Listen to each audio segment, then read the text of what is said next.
Hello there and welcome back to my channel. If I look like I'm wearing the same outfit that I was wearing in the video before this, I am.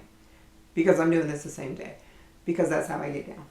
Today's video is all about how to make mealy pie dough or pâte brisée. I'm not French. I don't speak French, but I think I did a good job nailing the pronunciation.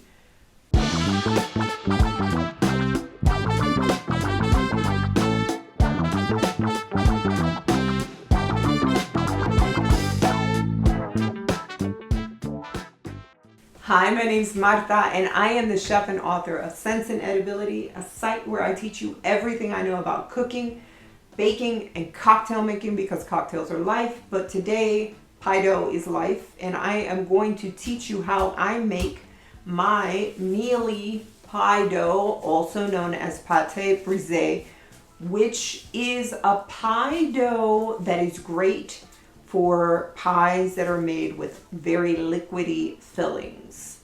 Before we get into the recipe, I would love it if you would subscribe to my channel and sign up for notifications so that you can get notified every time I post a new video like this one. Now, let me show you how I make my mealy pie dough. The first thing you're going to do is add your all-purpose flour to a large mixing bowl. And to the flour in the bowl, you're going to add kosher salt. Use a whisk to stir those two together until combined, and then set this to the side. Just a heads up, you can do this in a stand mixer or a food processor. I just prefer to do it by hand because it doesn't heat up the dough too much. So here I have a large egg that's been beaten. I've added a tablespoon of vodka and some ice water to that mixture, and we're going to use that later. For now, add room temperature diced unsalted butter to the flour in the bowl, and along with the butter, add butter shortening. Now, it's important that you use room temperature butter because you want to be able to cut the fat into the flour, or, incorporate the fat into the flour to create almost a paste out of these 3-4 ingredients. Large chunks are okay because we're still going to work it a lot. We're going to mix the egg, vodka, water mixture and add it to the mixture in the bowl, and we're going to toss it around until it starts to hydrate. The flour starts to hydrate. And then we're going to go in there with our fingers and hands and just smush the crap out of it so that we create a nice paste that doesn't have large chunks of butter or fat in the dough. Now take the dough out of the bowl. And what I want you to do is grab a bench scraper if you have one. You can also use a knife for this, but form the dough into a rough rectangle and cut it into 2 equal parts. Once you've done that, just work the dough and form it into a rough ball. It doesn't need to be perfect at all. Now you want to repeat the same process with the other half of the dough. Form it into a rough ball and then set that to the side as well. Clean off your area and grab a sheet of plastic wrap or plastic film, whatever you call it. Press a piece of the dough into a disc shape. What you're doing is flattening out the ball of dough to allow it to chill quicker so that you can work with it better. It chills faster when it's a disc as opposed to a big old meatball.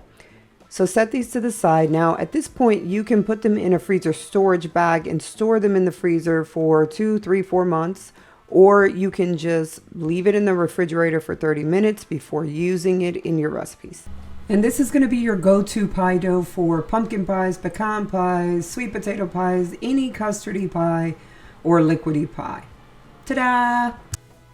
So you see, the biggest difference between my flaky pie dough, which I have a video for and I'm linking to that right there, is the way I make it. With flaky pie dough, I want everything super cold. With mealy pie dough, I want to create a waterproof barrier between the flour and whatever is going into this pie shell. The way we did that was using room temperature fat. Let's get into some frequently asked questions I get about this mealy pie dough or pâte brisée recipe.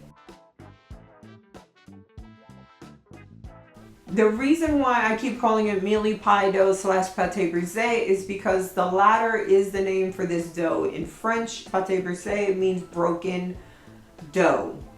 And it's usually a pie dough made without sugar. I don't put sugar in this dough because I want it to be used in a variety of recipes. And most of the time, if I'm making a sweet pie with this dough, the filling is sweet enough to compensate for the pie dough not having sugar in it. If you add sugar, then it becomes pâté sucré.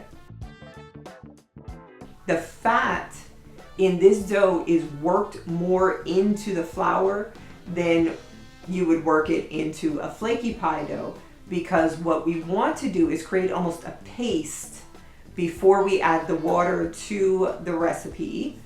So it forms a almost waterproof barrier of a dough. This dough is perfect for custardy fillings, pumpkin pie, sweet potato pie, pecan pie. Anything that has a very liquidy texture is great with this pie dough because there's a barrier that prevents the dough from becoming soggy underneath those very liquid fillings. So if you've ever made a pumpkin pie or a sweet potato pie that has that rim of like gummy pie crust underneath it, it's because you used the wrong pie dough. Use this pie dough, your life will change. Not really, that's very dramatic, but it will be a lot better. If you need to, because you have dexterity issues, arthritis, or you have some kind of impairment that causes you to not be able to make this pie dough with your hands, you can do this in a food processor or in a stand mixer, which I recommend over a food processor. The only reason why I prefer not to do it is because, one, I still have the use of my hands. Sometimes that's not the case. But I also don't like using a food processor, especially because it warms the dough up too much. It's okay to have room temperature butter and shortening when we're cutting it into the flour. But once we start melting that butter and that shortening with the friction that is caused by the machines, whether it's a stand mixer paddle or the food processor's blade, then we start running into, we got gummy pie dough, and that's not what we want. But if you don't have the ability to mix it by hand and you don't have anybody willing to help you, you can always do this in a stand mixer, and those instructions are included on my website. And I'm going to drop the link for the full recipe down below so you can see what that looks like. Just like with most of my pie dough recipes, and even with like my puff pastry recipe, when you're adding the liquids to this, make sure your liquids are ice cold, because you still want to have that chill factor in your dough. Also, don't go straight from mixing, kneading, forming this to the oven, because you're going to get shrinkage. So you want to make your mealy pie dough, wrap it well, put it in a bag if you need to. You don't have to unless you're freezing it. And then put it in the refrigerator for at least 30 minutes. This gives the gluten strands time to relax, so you don't have shrinkage when you're rolling it out. But it also gives the butter and the shortening in the recipe time to chill, which is great because when you have cold fats in your pie dough, they go into a very hot oven and water in those fats evaporates quickly, leaving behind pockets of air, which translates into flakiness. Mealy pie doughs are not as flaky as flaky pie doughs, which is why they're not called flaky pie doughs, because they have a different purpose, and that purpose is to keep liquids from penetrating through to the dough and causing them to be soggy. So, but you still want them to be cold because you want to get as much flakiness as you can out of it. Even the texture of a baked mealy pie dough versus a flaky pie dough is different.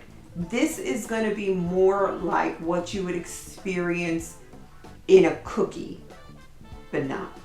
Kind of less cookie than a cookie, but not as flaky as a flaky pie dough. I'm a chef. I'm not an orator. So if I tried to make that make sense. You can replace the butter shortening in this recipe with regular plain vegetable shortening. If you're making this for, say, a quiche, you can use this for a quiche. Use lard instead of shortening if you don't abstain from pork products, but you can also use leaf lard, beef lard, schmaltz. Schmaltz is chicken lard, right? Chicken fat? Yeah. So you can use those savory types of fats if you're going to make a savory quiche or pie with this recipe. You can top your chicken or turkey or ham or whatever type of pot pie with this pie dough. You can make savory Pop-Tarts with this pie dough. Those are the different applications and the different fats that you can use in this recipe. You do not have to use vodka in this recipe.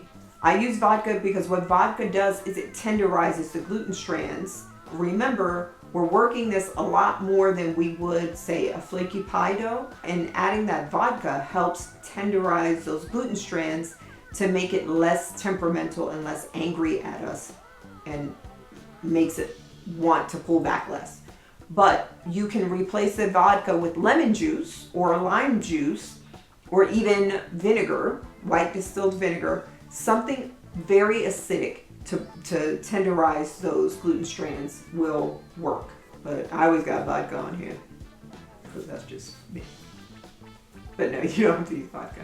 But you know what? It bakes for so long that the vodka does cook out and you don't taste it. But if you abstain from alcohol, or you just don't have alcohol, or you have, you know, personal convictions against using alcohol, lime juice, lemon juice, or white distilled vinegar.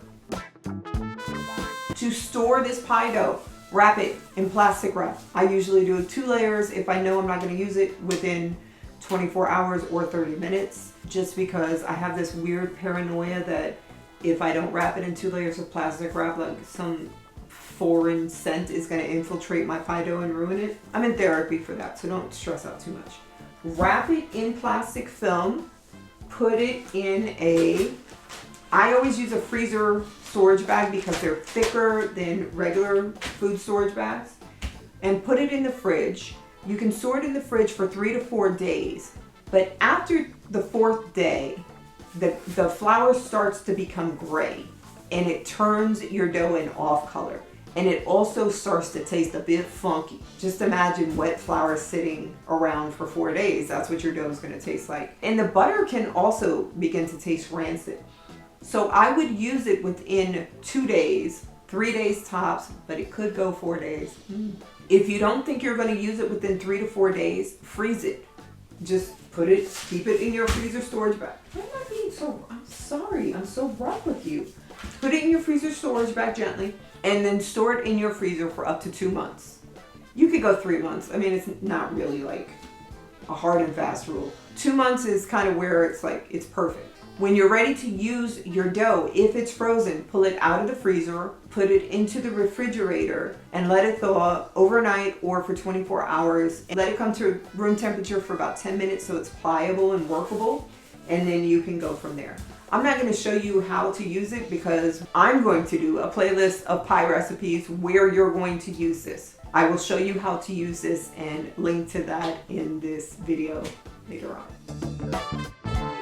You can totally make this a gluten-free pie dough by replacing the all-purpose flour in the recipe with your favorite 1-to-1 gluten-free baking flour. Use it in place of the all-purpose flour. Knead it for another minute or 2 longer so that you can try to develop as much protein strands from whatever combination of flours is in your baking flour, and that will give you the consistency that you need to roll it out. You can double or triple the recipe and then freeze whatever you're not going to use in the next coming days, and then you will always have pie dough ready to make for your sweet potato pie, your maple pecan pie, your pumpkin pie, your creme brulee pie, all the pies. You will have pie dough ready for it. Okay? This is how I make my mealy pie dough or Pâte Brisée for pies that have custardy, very liquidy fillings. It is the best pie dough to use for those types of pies, and I'm going to show you on the pie playlist that I'm going to create for you, or until we get to those other pie recipe videos. I would love it if you would like this video. If you liked it, leave me a comment down below on what your favorite type of custard pie dough pie is. And don't forget to subscribe to my channel and sign up for notifications so that you can get notified when I do post those custard pies that are coming up. Especially as the holidays approach, you're going to want to have this on lock. You're going to want to master this. Thanks so much for watching, and don't forget to stay tuned for future videos about pie dough. And people won't talk trash about your custard pies, because believe me, they talk trash about them. That's why you're always asked to bring the ice instead of pie. You'll be asked to bring pie from now on, promise. But yeah, I always recommend making it by hand, if you can. If not, then you can't. And in this case, shrinkage is definitely not good. We're gonna do a whole playlist. I don't know why we're saying we, it's not like you're in the studio with me. Custard cake pies.